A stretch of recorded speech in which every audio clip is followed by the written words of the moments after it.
के गांव में चमनलाल नाम का एक करोड़पति रहता था। वो बहुत कंजूस और लालची था।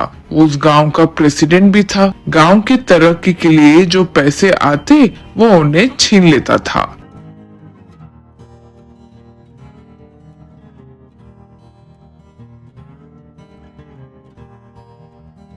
चमनलाल को देव भक्ति और अंधविश्वास चीजों में बहुत मान्यता थी। भगवान के आगे हाथ जोड़े बगैर बाहर नहीं जाता था। वैसे ही अलग अलग स्वामियों को घर पर बुलाकर घर पर खाना खिलाना, सत्कार करना, ये सब करता था।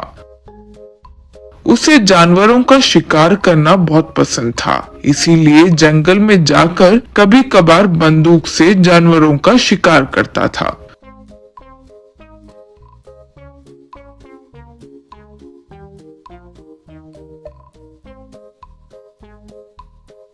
उस गांव में मौसम भी कभी खराब होता था। तब लोगों को नौकरी भी नहीं मिलती थी, सिर्फ पानी पीकर अपना पेट भरते थे। एक समय ऐसा ही था। उस गांव में जडेजा नाम का एक युवक कुछ गरीब लोगों को लेकर चमनलाल के घर जाकर मदद करने के लिए कहा। चमनलाल, क्यों रे, इन सबको पैसे देकर मैं कंगाल हो जाऊं? कैसे दिखता हूं मैं तुम्हें? मैं इस गांव का प्रेसिडेंट हूं तो सिर्फ तुम्हारी मदद करते जाऊं? ऐसे नहीं होगा, चुपचाप बाहर जाओ, कहकर डांटा। इससे जडेजा को बहुत गुस्सा आया। उसे सबक सिखाना होगा, यूं सोचा।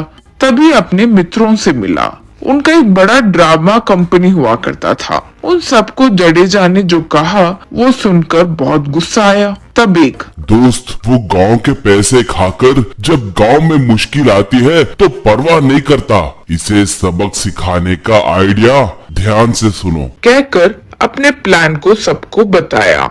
अगले दिन एक स्वामी जी का वेश पहना, एक और शिकारी का वेश पहना। जडेजा एक हिरन का पुतला लेकर रिमोट लेकर आया।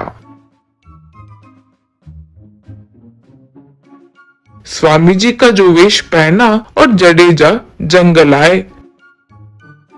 वह स्वामी जी के रूप में वो आदमी एक पेड़ के नीचे बैठकर तपस्या कर रहा हो वैसा नाटक किया।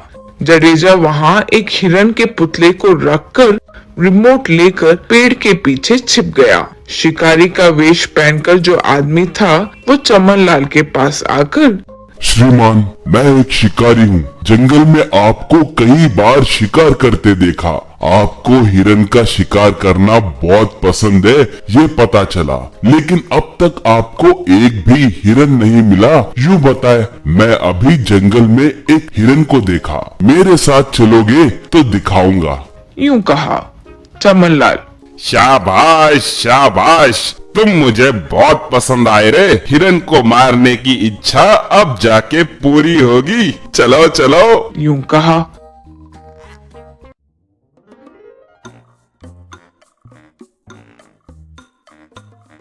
इस तरह वो चमनलाल को जंगल में लाया। उन्हें देखकर स्वामी जी टक से आंख बंद करके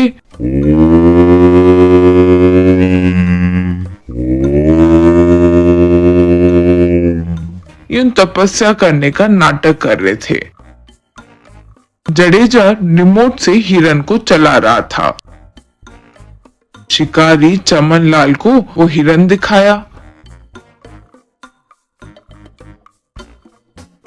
बस चमनलाल बंदूक का निशाना लगाकर हिरन को मार दिया। बस वो नीचे गिर गया। तब स्वामी जी गुस्से से खड़े होकर, रे मूर्ख, ये क्या किया रे? मैं अपने बेटे की तरह इस हिरन को पाला और तुम उसे मार दिए। मैं तुम्हें अभी श्राप देता हूँ। यूं कहा। शिकारी, बाप रे, ऐसे मत करो स्वामी जी। चमनलाल जी, स्वामी जी की शक्ति मामूली नहीं है। ये श्राप दे दिए तो वो जरूर पूरा हो जाता है। एक बार एक को कहा कि उसकी आंखें छिली जाए तो वो अंधा बन गया। एक और बार मेरे दोस्त को हाथ पैर छिले जाए, यूं श्राप दिया तो वैसा ही हुआ। यूं कहा। इससे चमनलाल डर गया। तुरंत स्वामी जी के पैरों में पड़कर, स्वामी मुझे माफ कीजिए, मैंने अनजाने में ऐसे किया। वो हिरन आपका था ये मुझे नहीं पता था। ये गलती के लिए मैं क्या कर सकता हूँ वो बताइए स्वामी। यूं कहा स्वामी जी। तो एक काम करो, आज से तुम गांव में लोगों को छोले भटूरे मुफ्त में बांटो, एक पैसा भी नहीं ले सकते। जिस दिन तुम बांटना बंद करोगे उसी दिन तुम्हारी जान चली जाएगी, ध्यान रहे। यूं कहा चमनलाल। ठीक है स्वामी जी, ठीक है। यूं कहा। तब से चमनलाल अपने महंगी कार के पीछे छोले भटूरे बंडी लेकर गांव में आता था। वहां लोगों को मुफ्त में छोले भटूरे बांटता था।